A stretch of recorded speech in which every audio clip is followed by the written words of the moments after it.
Good morning students. आज हम पढ़ेंगे चैप्टर 4 ह्यूमन सेटलमेंट्स, मानव बस्तियाँ।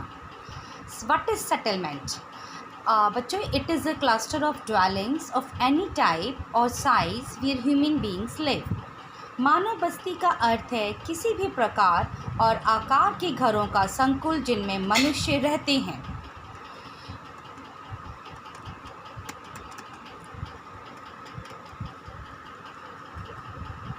Now features of settlements. मानव बस्तियों की विशेषताएं। दे वैरी इन साइज, बस्तियां आकार में भिन्न होती हैं।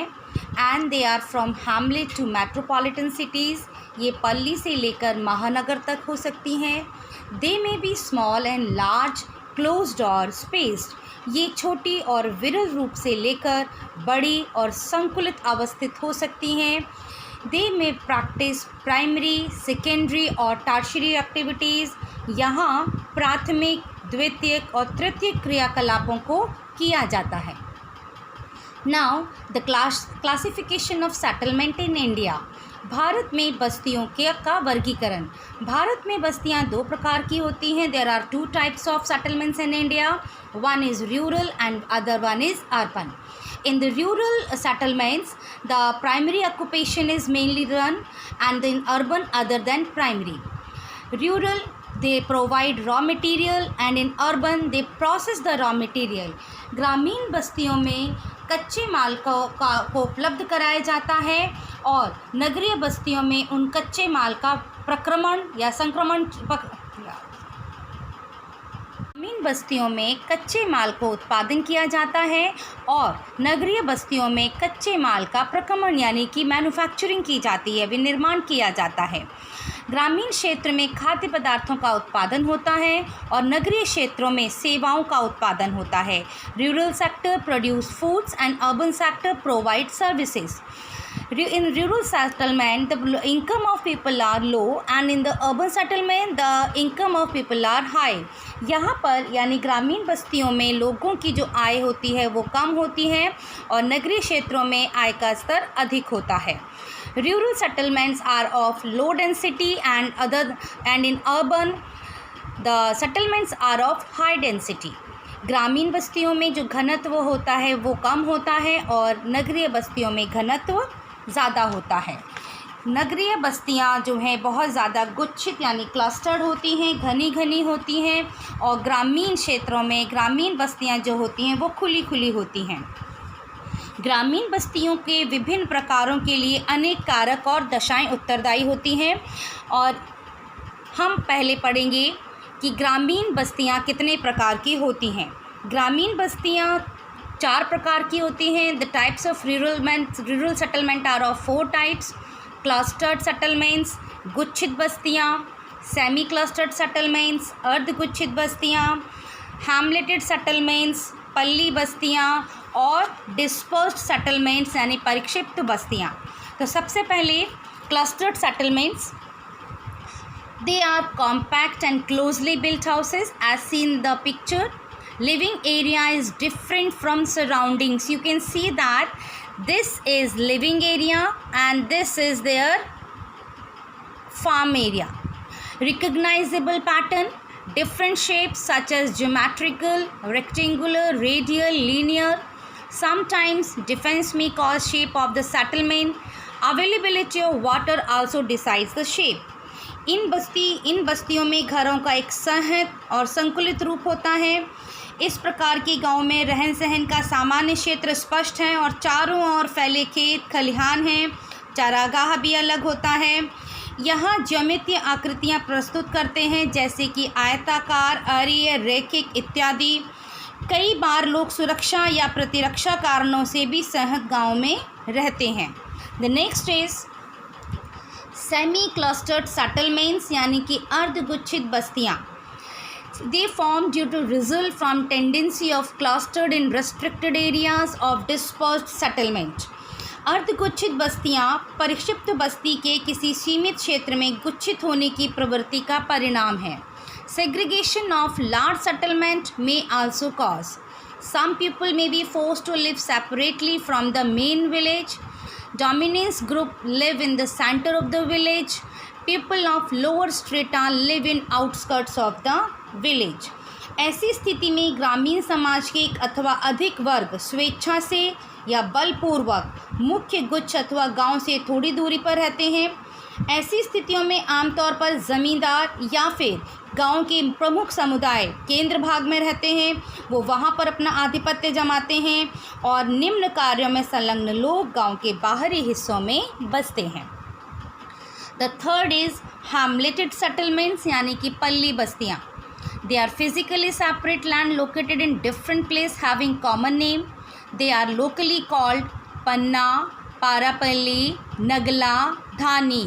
They are motivated by social and ethnic factors found mostly in middle and lower Ganga Valley. कई बार बस्ती भौतिक रूप से एक दूसरे से अलग इकाइयों में बंट जाती है, लेकिन उनका नाम एक ही रहता है। हमारे देश में विभिन्न भागों में इन्हें स्थानीय स्तर पर पन्ना, पाड़ा, पाली, नगला, ढाणी इत्यादि नामों से जाना जाता है। ऐसे गांव मध्य और निम्न गंगा के मैदान, छत्तीसगढ़ और हिमालय की निचली घाटियों में पाए जाते हैं। डिस्पर्स्ड सेटलमेंट्स, परिक्षिप्त बस्तियाँ। They are isolated huts or hamlets as seen in the picture, located on hills or agricultural lands. It is due to nature of terrain and land resource, water. They are mainly found in the states like Meghalaya, Uttaranchal, HP यानी Himachal Pradesh and Kerala. Bharat में परिक्षिप्त या एकाकी बस्ती प्रारूप सुदूर जंगलों में एकाकी झोपड़ियों या कुछ झोपड़ियों की पल्ली अथवा छोटी पहाड़ियों की ढालों पर खेतों के रूप में दिखाई पड़ते हैं। मेघालय, उत्तरांचल, हिमाचल प्रदेश और केरल के अनेक भागों में बस्ती का ये वाला प्रकार पाया जाता है। So these are the 4 types of rural settlements found in India. Now we come to urban settlements, नगरीय बस्तियाँ। They are very compact and large in size. Non-agricultural, eco-admin activities are going in the urban settlements. Exchange of goods and services directly linked with rural settlements. ग्रामीण बस्तियों के विपरीत ये बस्तियाँ सामान्यतः विशाल आकार की होती हैं। ये बस्तियाँ अनेक प्रकार के अकृषि, नॉन एग्रीकल्चरल और अकृषि का मतलब है ऐसे एक्टिविटीज़ में इन्वॉल्व होते हैं यहाँ पर लोग जो नॉन एग्रीकल्चरल हैं। ये वस्तुओं और सेवाओं का विनिमय कई बार प्रत्यक्ष रूप से और कई बार मंडी, शहरों और नगरों की श्रृंखला के माध्यम से यहाँ पर संपन्न होता है। इस प्रकार नगर गांव से प्रत्यक्ष और अप्रत्यक्ष दोनों ही प्रकार से जुड़े हुए होते हैं। Now evolution of cities in different periods. Bharat में नगरों का विकास। भारत में नगरों का विकास अगर काल के आधार पर देखते हैं तो 3 कालों में हम इसे विभाजित करते हैं, ancient towns, medieval towns and modern towns. प्राचीन नगर, मध्यकालीन नगर और आधुनिक नगर। प्राचीन नगरों में अगर हम प्राचीन नगरों की बात करते हैं तो इनका विकास मुख्यतः सांस्कृतिक और धार्मिक केंद्रों के रूप में हुआ। They developed as religious and cultural towns और 2000 से अधिक वर्षों की इनकी ऐतिहासिक पृष्ठभूमि है। They are over 2000 years old. और for example Prayagraj, Pataliputra now known as Patna, Madurai, these are some examples of ancient cities. Medieval towns, they are the headquarters of the kingdom. They are more than 100 towns. They are 4 towns developed over ruined forts. For example, Delhi, Hyderabad, Jaipur, Lucknow, Agra and Nagpur. इन शहरों का विकास लगभग इनमें 100 नगरों का इतिहास मध्यकाल से जुड़ा हुआ है। ये किला नगर हैं। इनका निर्माण प्राचीन नगरों के खंडहरों पर हुआ है। And the modern towns, they are developed by British and other Europeans, generally located on the coast. They were forts constructed by Europeans. अंग्रेज़ों और अन्य यूरोपियों ने भारत में अनेक नगरों का विकास किया। तटीय स्थानों पर अपने पैर जमाते हुए उन्होंने जिन नगरों का विकास किया, सूरत, Goa, Pondicherry, Mumbai, Madras, Calcutta, etc. These are some modern towns which were developed by Europeans or especially Britishers.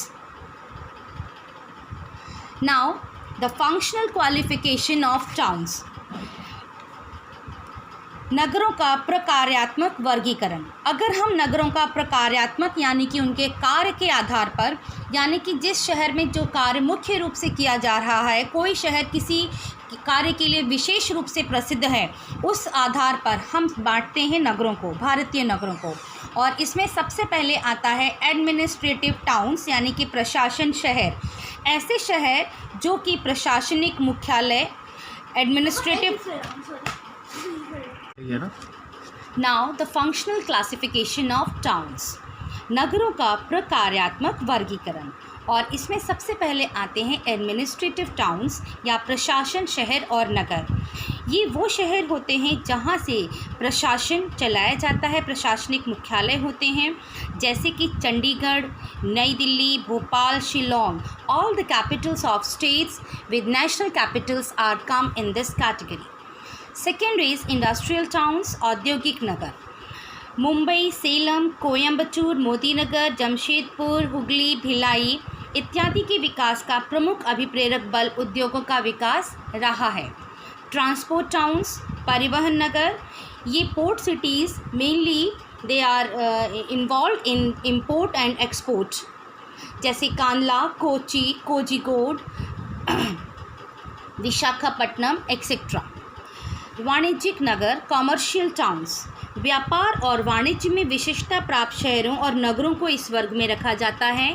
For examples Kolkata, Saharanpur, Satna etcetera.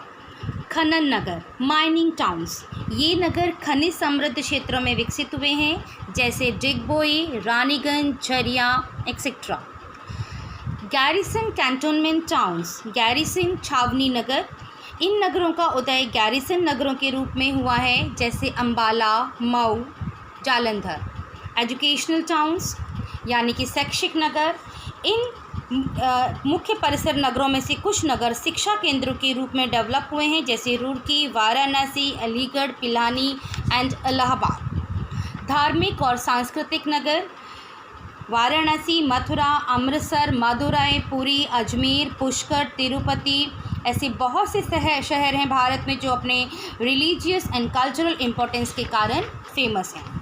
Tourist towns, पर्यटन नगर, नैनीताल, मसूरी, शिमला, पचमढ़ी, जोधपुर, जैसलमेर, ऐसे बहुत सारे और भी कई शहर हैं जो अपनी सीनिक ब्यूटी, अपनी सुंदरता और अपनी बहुत सारी दूसरी चीज़ों के लिए प्रसिद्ध हैं और जहां पर टूरिस्ट घूमने के लिए जाते हैं। विशेषीकृत नगर भी महानगर बनने पर बहुप्रकार्यात्मक बन जाते हैं, जिनमें उद्योग, व्यवसाय, प्रशासन, परिवहन इत्यादि महत्वपूर्ण हो जाते हैं।